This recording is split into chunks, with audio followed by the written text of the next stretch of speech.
Last year box office దగ్గర release అయ్యి మొదటి ఆటకే ఎక్సలెంట్ ట్రీట్ లెవెల్లో నెగిటివ్ టాక్ను సొంతం చేసుకున్నా కూడా కలెక్షన్ల పరంగా ఊహకందని రేంజ్లో రంపేజ్ చూపించి మాస్ రచ్చ చేసిన mass man of masses NTR నటించిన లేటెస్ట్ మూవీనే దేవరా. లాంగ్ రన్లో ఊహకందని రేంజ్లో హోల్డ్ని చూపించి అంచనాలను అన్నీ కూడా మించిపోయే రేంజ్లో వసూలను సొంతం చేసుకుంది.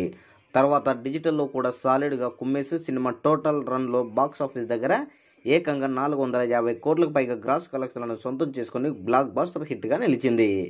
ఇక ఈ సినిమా బాక్స్ ఆఫీస్ దగ్గర రీసెంట్గా జపాన్లో గ్రాండ్గా రిలీజ్ అవ్వగా ఎన్టీఆర్ మరియు టీం కలిసి సినిమాను అక్కడ ప్రమోట్ చేశారు.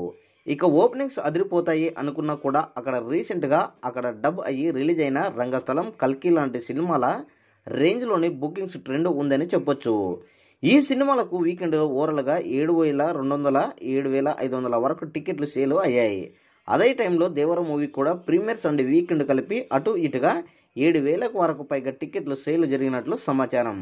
ఇండియన్ కరెన్సీలో అటు ఇటుగా 60 నుంచి 65 లక్షల రేంజ్లో గ్రాస్ను అక్కడ సొంతం చేసుకుంది అని చెప్పొచ్చు.